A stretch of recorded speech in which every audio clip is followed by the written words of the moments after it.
Foundation Stones to Happiness and Success by James Allen. Foreword.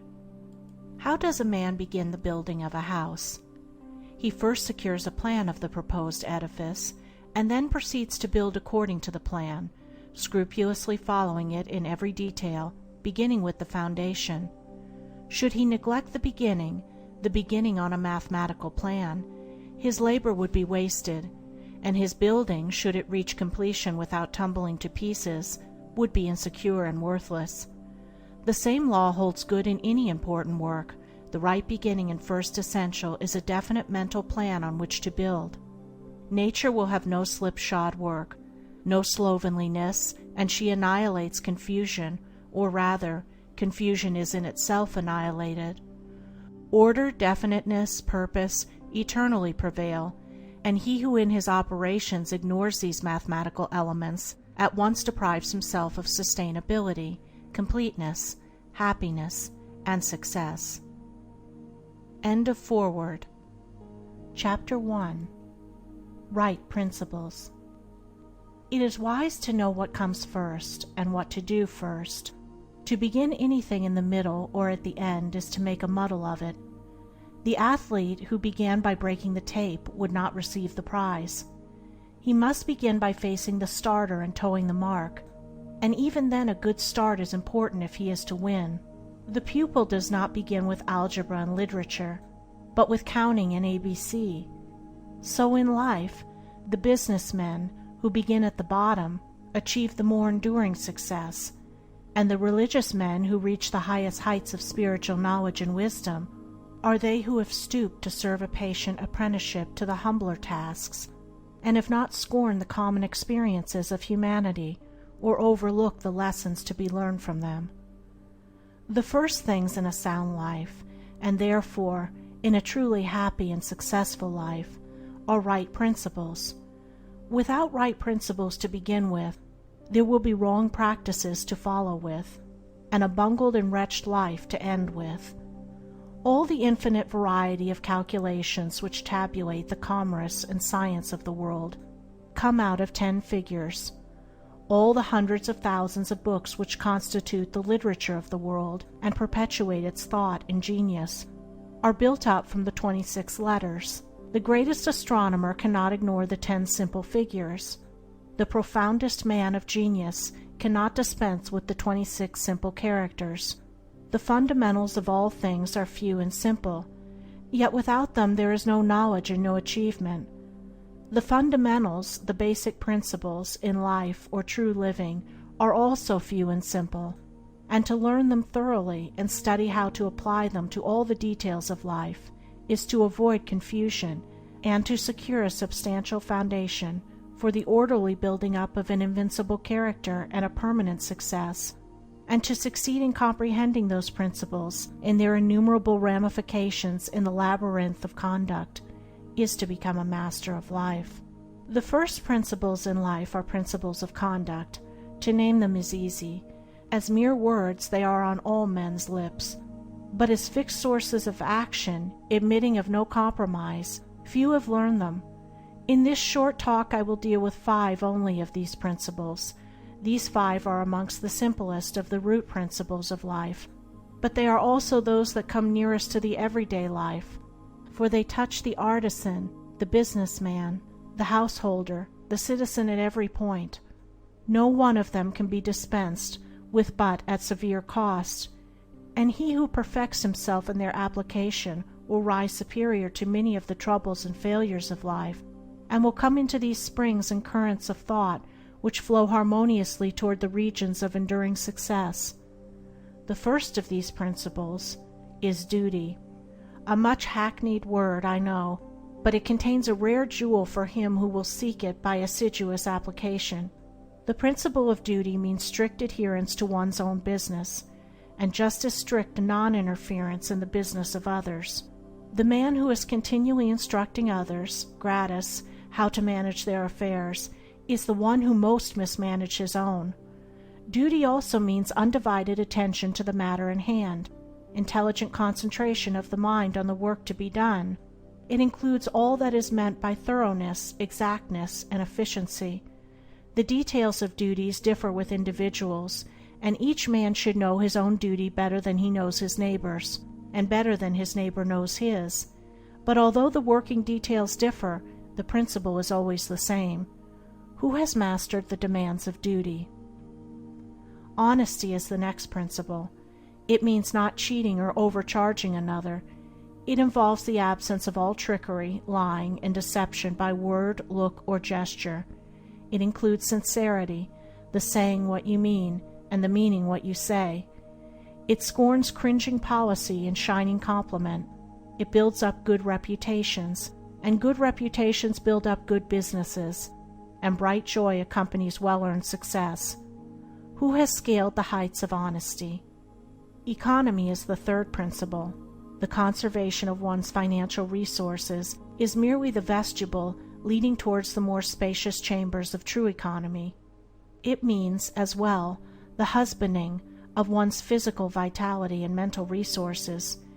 It demands the conservation of energy by the avoidance of enervating self-indulgences and sensual habits. It holds for its followers strength, endurance, vigilance, and the capacity to achieve. It bestows great power on him who learns it well. Who has realized the supreme strength of economy? Liberality follows economy. It is not opposed to it. Only the man of economy can afford to be generous. The spendthrift, whether in money, vitality, or mental energy, wasted so much on his own miserable pleasures as to have none left to bestow upon others. The giving of money is the smallest part of liberality. There is the giving of thoughts and deeds and sympathy, the bestowing of goodwill, the being generous towards calumniators and opponents.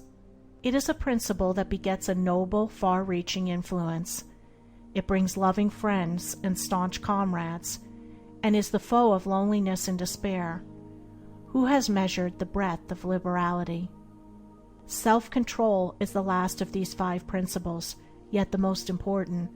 Its neglect is the cause of vast misery, innumerable failures, and tens of thousands of financial, physical, and mental wrecks. Show me the businessman who loses his temper with a customer over some trivial matter, and I will show you a man who, by that condition of mind, is doomed to failure. If all men practiced even the initial stages of self-control, anger, with its consuming and destroying fire, would be unknown. The lessons of patience, purity, gentleness, kindness, and steadfastness, which are contained in the principle of self-control, are slowly learned by men, yet until they are truly learned, a man's character and success are uncertain and insecure. Where is the man who has perfected himself in self-control? Where he may be, he is a master indeed. The 5 principles are 5 practices, 5 avenues to achievement, and 5 sources of knowledge. It is an old saying and a good rule that practice makes perfect, and he who would make his own wisdom, which is inherent in those principles, must not merely have them on his lips, they must be established in his heart. To know them and receive what they alone can bring, he must do them, and give them out in his actions. End of Chapter 1. Chapter 2. Sound Methods. From the 5 foregoing right principles, when they are truly apprehended and practiced, will issue sound methods. Right principles are manifested in harmonious action, and method is to life what law is to the universe. Everywhere in the universe there is the harmonious adjustment of parts, and it is this symmetry and harmony that reveals a cosmos, as distinguished from chaos. So in human life, the difference between a true life and a false life, between one purposeful and effective and one purposeless and weak, is one of method. The false life is an incoherent jumble of thoughts, passions, and actions. The true life is an orderly adjustment of all its parts. It is all the difference between a mass of lumber and a smoothly working, efficient machine. A piece of machinery in perfect working order is not only useful, but an admirable and attractive thing. But when its parts are all out of gear and refuse to be readjusted, its usefulness and attractiveness are gone, and it is thrown on the scrap heap. Likewise, a life perfectly adjusted in all its parts, so as to achieve the highest point of efficiency, is not only a powerful life, but an excellent and beautiful thing, whereas a life confused, inconsistent, discordant, is a deplorable exhibition of wasted energy. If a life is to be truly lived, method must enter into and regulate every detail of it, as it enters and regulates every detail of the wondrous universe of which we form a part. One of the most distinguishing differences between a wise man and a foolish man is that the wise man pays careful attention to the smallest things, while the foolish man slurs over them or neglects them altogether. Wisdom consists in maintaining things on their right relations, in keeping all things, the smallest as well as the greatest, in their proper places and times. To violate order is to produce confusion and discord, and unhappiness is but another name for discord. The good businessman knows that system is 3 parts of success, and that disorder means failure. The wise man knows that disciplined, methodical living is 3 parts of happiness, and that looseness means misery. What is a fool but one who thinks carelessly, acts rashly, and lives loosely? What is a wise man but one who thinks carefully, acts calmly, and lives consistently? The true method does not end with the orderly arrangement of the material things and external relations of life. This is but its beginning. It enters into the adjustment of the mind, the discipline of the passions, the elimination and choice of words and speech, the logical arrangement of the thoughts, and the selection of right actions. To achieve a life rendered sound, successful, and sweet by the pursuance of sound methods, one must begin, not by neglect of the little everyday things, but by assiduous attention to them. Thus the hour of rising is important, and it's regularly significant, as are also the timing of retiring to rest, and the number of hours given to sleep. Between the regularity and irregularity of meals, and the care and carelessness in which they are eaten, is all the difference between good and bad digestion, with all that this applies, and an irritable or comfortable frame of mind, with its train of good or bad consequences. For attaching to these meal times and meal ways are matters of both physiological and psychological significance. The due division of hours for business and for play, not confusing the two. The orderly fitting in of all the details of one's business, times for solitude, for silent thought and for effective action, for eating and for abstinence. All these things must have their lawful place in the life of him whose daily round is to proceed with the minimum degree of friction, who is to get the most usefulness, influence, and joy out of life. But all this is but the beginning of that comprehensive method which embraces the whole life and being. When this smooth order and logical consistency is extended to the words and actions, to the thoughts and desires, then wisdom emerges from folly, and out of weakness comes power sublime. When a man so orders his mind as to produce a beautiful working harmony between all its parts, then he reaches the highest wisdom, the highest efficiency, the highest happiness. But this is the end, and he who would reach the end must begin at the beginning. He must systematize and render logical and smooth the smallest details of his life, proceeding step by step toward the finished accomplishment. But each step will yield its own particular measure of strength and gladness. To sum it up, method produces that smoothness which goes with strength and efficiency. Discipline is method applied to the mind. It produces that calmness which goes with power and happiness. Method is working by rule. Discipline is living by rule. But working and living are not separate. They are but 2 aspects of character, of life. Therefore, be orderly in work, be accurate in speech, be logical in thought. Between these and slovenliness, inaccuracy and confusion, is the difference between success and failure, music and discord, happiness and misery. The adoption of sound methods of working, acting, thinking, in a word, of living, is the surest and safest foundation for sound health, sound success, sound peace of mind. The foundation of unsound methods will be found to be unstable, and to yield fear and unrest even when it appears to succeed, and when its time of failure comes, it is grievous indeed. End of Chapter 2. Chapter 3.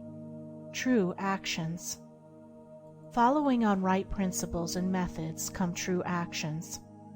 One who is striving to grasp true principles and work with sound methods will soon come to perceive that details of conduct cannot be overlooked, that, indeed, those details are fundamentally distinctive or creative, according to their nature, and are of deep significance and comprehensive importance, and this perception and knowledge of the nature and power of passing actions will gradually open and grow within him as an added vision, a new revelation. As he acquires this insight, his progress will be more rapid, his pathway in life more sure, his days more serene and peaceful. In all things he will go the true and direct way, unswayed and untroubled by the external forces that play around and about him. Not that he will be indifferent to the welfare and happiness of those about him, that is quite another thing, but he will be indifferent to their opinions, to their ignorance, to their ungoverned passions. By true actions, indeed, is meant acting rightly towards others, and the right doer knows that his actions, in accordance with truth, are but for the happiness of those about him, and he will do them even though an occasion may arise when someone near to him may advise or implore him to do otherwise. True actions may easily be distinguished from false by all who wish so to distinguish, in order that they may avoid false action and adopt true.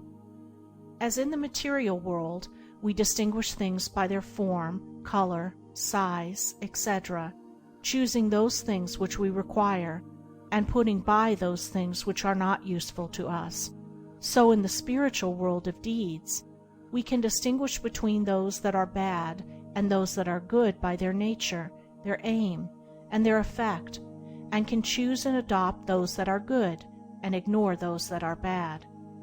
In all forms of progress, avoidance of the bad always precedes acceptance and knowledge of the good.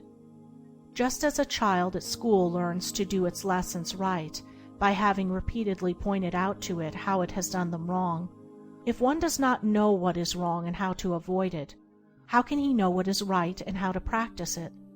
Bad or untrue, actions are those that spring from a consideration of one's own happiness only, and ignore the happiness of others, that arise in violent disturbances of the mind and unlawful desires, or that call for concealment in order to avoid undesirable complications.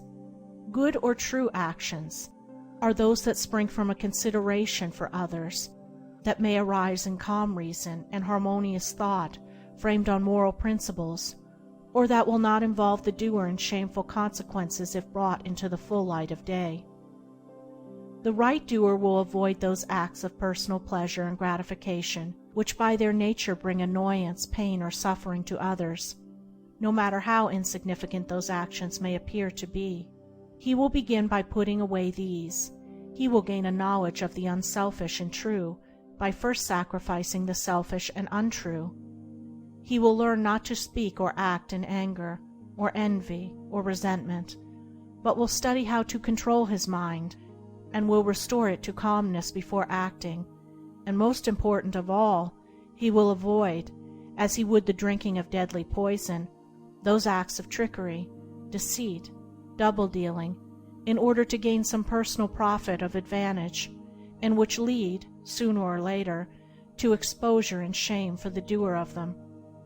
If a man is prompted to do a thing which he needs to conceal, and which he would not lawfully and frankly defend if it were examined of witness, he should know by that it is a wrong act, and therefore to be abandoned without a further moment's consideration. The carrying out of this principle of honesty and sincerity of action, too, will further lead him into such a path of thoughtfulness and right doing as will enable him to avoid doing those things which would involve him in the deceptive practices of other people. Before signing papers, or entering into verbal or written agreements, or engaging himself to others in any way at their request, particularly if they be strangers, he will first inquire into the nature of the work or undertaking, and so, enlightened, he will know exactly what to do, and will be fully aware of the import of his action. To the right doer, thoughtlessness is a crime. Thousands of actions done with good intent lead to disastrous consequences because they are acts of thoughtlessness, and it is well said that the way to hell is paved with good intentions. The man of true action is, above all things, thoughtful. Be ye therefore wise as serpents, and harmless as doves. The term thoughtlessness covers a wide field in the realm of deeds. It is only by increasing in thoughtfulness that a man can come to understand the nature of actions, and can, thereby, acquire the power of always doing that which is right. It is impossible for a man to be thoughtful and act foolishly. Thoughtfulness embraces wisdom. It is not enough that an action is prompted by a good impulse or intention. It must arise in thoughtful consideration, if it is to be a true action, and the man who wishes to be permanently happy in himself and a power for good to others must concern himself only with true actions. "I did it with the best of intentions" is a poor excuse from one who has thoughtlessly involved himself in the wrongdoing of others. His bitter experience should teach him to act more thoughtfully in the future. True actions can only spring from a true mind, and therefore while a man is learning to distinguish and choose between the false and the true, he is correcting and perfecting his mind, and is thereby rendering it more harmonious and felicitous, more efficient and powerful. As he acquires the inner eye to clearly distinguish the right in all the details of life, and the faith and knowledge to do it, he will realize that he is building the house of his character and life upon a rock which the winds of failure and the storms of persecution can never undermine. End of Chapter 3. Chapter 4. True Speech.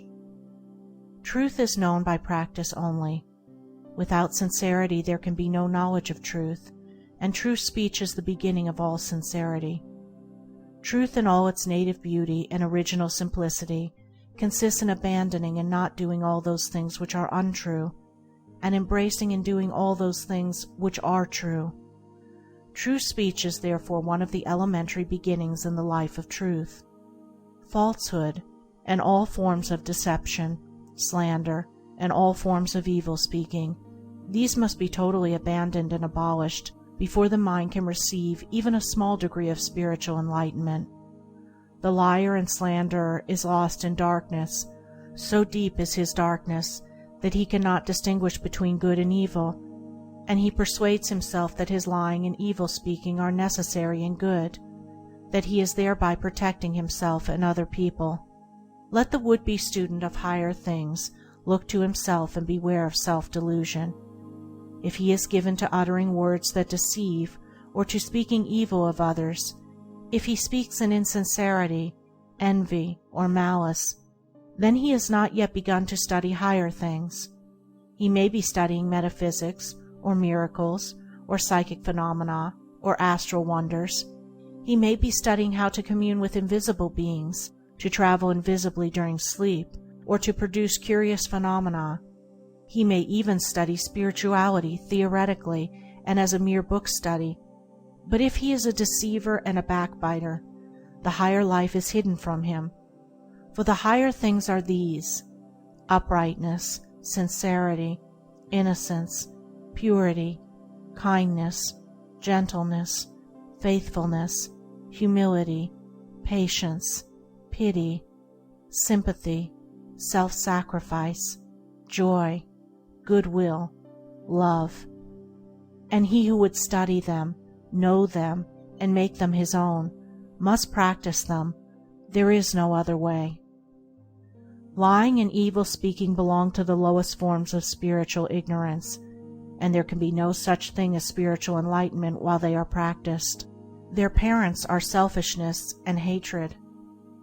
Slander is akin to lying, but it is even more subtle, as it is frequently associated with indignation, and by assuming more successfully the appearance of truth, it ensnares many who would not tell a deliberate falsehood. For there are two sides to slander. There is the making of repeating of it, and there is the listening to it and acting upon it. The slanderer would be powerless without a listener. Evil words require an ear that is receptive to evil in which they may fall, before they can flourish. Therefore, he who listens to a slanderer, who believes it, and allows himself to be influenced against the person whose character and reputation are defamed, is in the same position as the one who framed or repeated the evil report.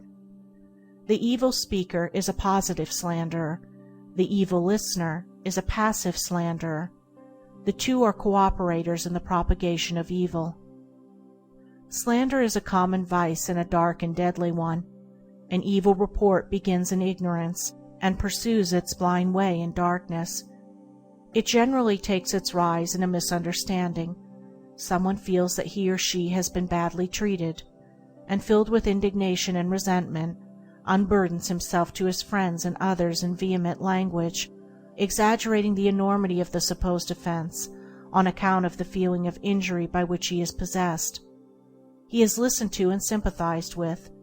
The listeners, without hearing the other person's version of what has taken place, and on no other proof than the violent words of an angry man or woman, become cold in their attitude towards the one spoken against, and repeat to others what they have been told, and as such repetition is always more or less inaccurate, a distorted and altogether untrue report is soon passing from mouth to mouth.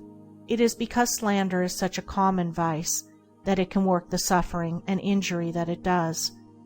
It is because so many, not deliberate wrongdoers, and unconscious of the nature of the evil into which they so easily fall, are ready to allow themselves to be influenced against one whom they have hitherto regarded as honorable, that an evil report can do its deadly work. Yet its work is only amongst those who have not altogether acquired the virtue of true speech, the cause of which is a truth-loving mind.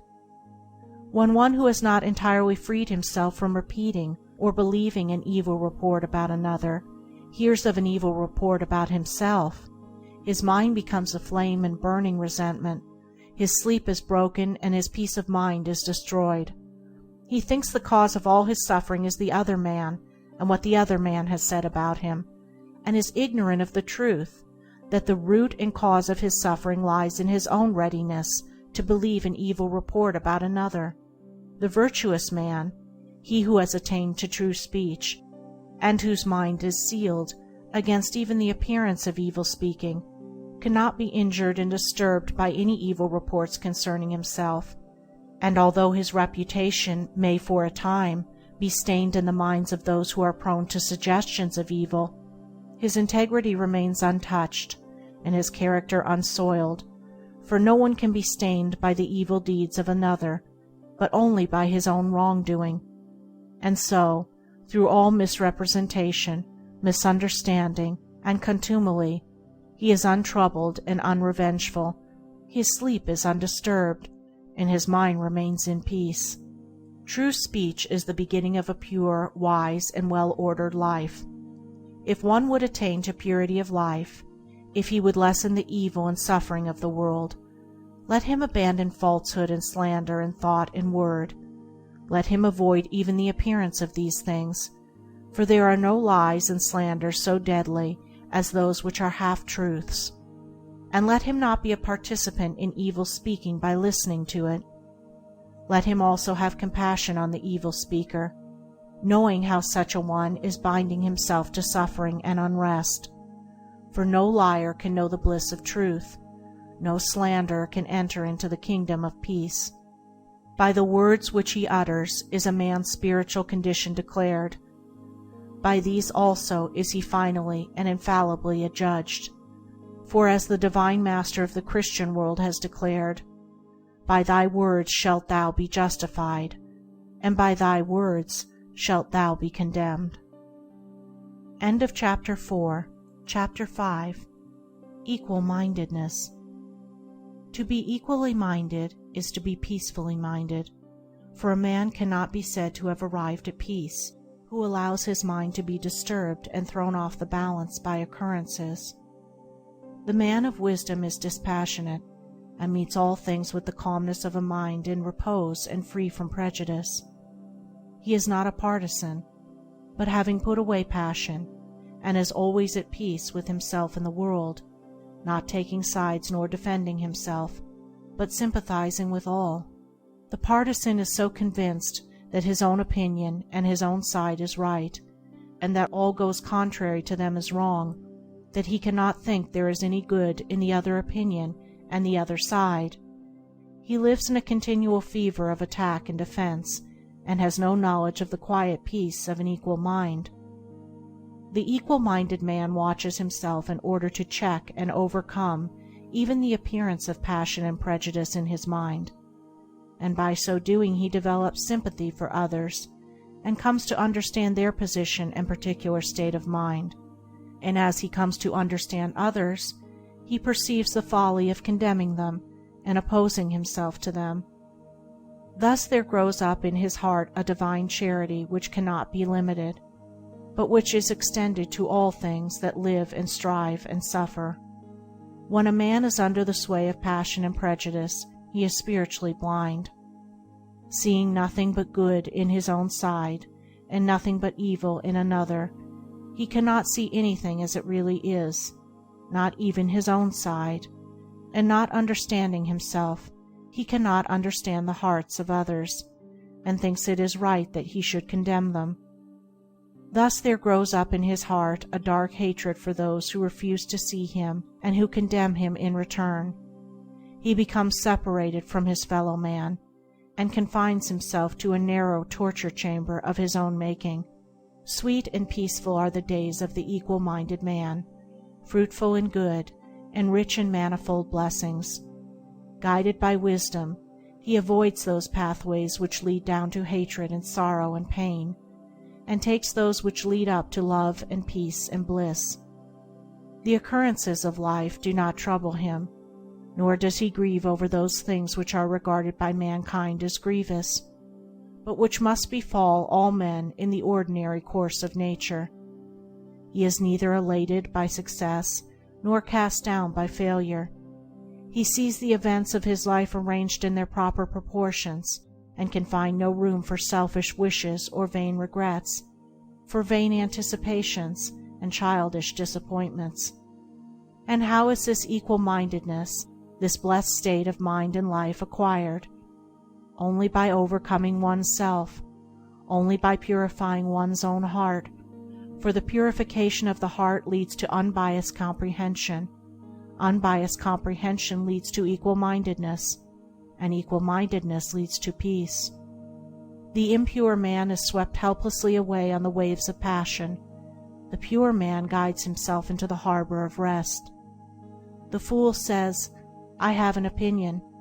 The wise man goes about his business. End of Chapter 5. Chapter 6. Good Results.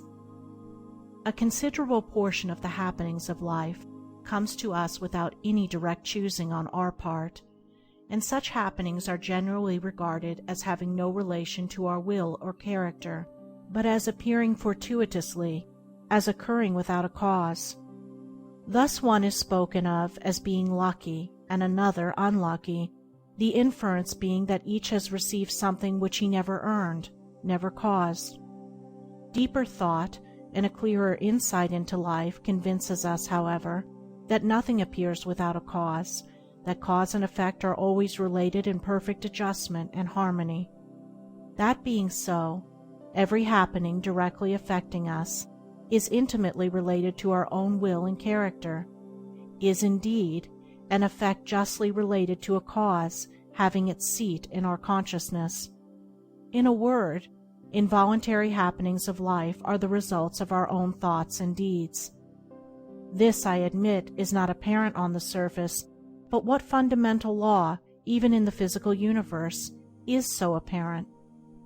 If thought, investigation, and experiment are necessary to the discovery of the principles which relate one material atom to another, even so are they imperative to the perception and understanding of the mode of action which relate one mental condition to another, and such modes, such laws, are known by the right doer, by him who has acquired an understanding mind by the practice of true actions. We reap as we sow. Those things which come to us, though not by our own choosing, are by our own causing. The drunkard did not choose the delirium tremens or insanity which overtook him, but he caused it by his own deeds. In this case the law is plain to all minds, but where it is not so plain, it is none the less true. Within ourselves is the deep-seated cause of all our sufferings, the spring of all our joys. Alter the inner world of thoughts, and the other world of events will cease to bring you sorrow. Make the heart pure, and to you all things will be pure, all occurrences happy and in true order. Within yourselves deliverance must be sought. Each man his prison makes. Each hath such lordship as the loftiest ones. Nay, for with powers above, around, below, as with all flesh and whatsoever lives, act maketh joy or woe. Our life is good or bad, enslaved or free, according to its causation in our thoughts. For out of these thoughts spring all our deeds, and from these deeds come equitable results. We cannot seize good results violently, like a thief, and claim and enjoy them, but we can bring them to pass by setting in motion the cause within ourselves. Men strive for money, sigh for happiness, and would gladly possess wisdom, yet fail to secure these things, while they see others to whom these blessings appear to come unbidden. The reason is that they have generated causes which prevent the fulfillment of their wishes and efforts. Each life is a perfectly woven network of causes and effects, of efforts, or lack of efforts, and results, and good results can only be reached by initiating good efforts, good causes. The doer of true actions, who pursues sound methods, grounded on right principles, will not need to strive and struggle for good results. They will be there as the effects of his righteous rule of life. He will reap the fruit of his own actions, and the reaping will be in gladness and peace. This truth of sowing and reaping in the moral sphere is a simple one, yet men are slow to understand and accept it. We have been told by a wise one that the children of darkness are wiser in their day than the children of light, and who would expect, in the material world, to reap and eat where he had not sown and planted? Or who would expect to reap wheat in the field where he had sown tares, and would fall to weeping and complaining if he did not? Yet this is just what men do in the spiritual field of mind and deed. They do evil and expect to get from it good, and when the bitter harvesting comes in all its ripened fullness, they fall into despair and bemoan the hardness and injustice of their lot, usually attributing it to the evil deeds of others, refusing even to admit the possibility of its cause being hidden in themselves, in their own thoughts and deeds. The children of light, those who are searching for the fundamental principles of right living, with a view to making themselves into wise and happy beings, must train themselves to observe this law of cause and effect in thought, word, and deed, as implicitly and obediently as the gardener obeys the law of sowing and reaping. He does not even question the law. He recognizes and obeys it. When the wisdom which he instinctively practices in his garden is practiced by men in the garden of their minds, when the law of the sowing of deeds is so fully recognized that it can no longer be doubted or questioned, then it will be just as faithfully followed by the sowing of those actions which will bring about a reaping of happiness and well-being for all. As the children of matter obey the laws of matter, so let the children of spirit obey the laws of spirit, for the law of matter and the law of spirit are one, but they are two aspects of one thing, the outworking of one principle in opposite directions. If we observe right principles or causes, wrong effects cannot possibly accrue. If we pursue sound methods, no shoddy thread can find its way into our web of life, no rotten brick enter into the building of our character to render it insecure. And if we do true actions, what but good results can come to pass? For to say that good causes can produce bad effects is to say that nettles can be reaped from a sowing of corn. He who orders his life along the moral lines thus briefly enunciated will attain to such a state of insight and equilibrium as to render him permanently happy and perennially glad. All his efforts will be seasonally planted, all the issues of his life will be good, and though he may not become a millionaire, as indeed he will have no desire to become such, he will acquire the gift of peace, and true success will wait upon him as its commanding master. End of chapter 6.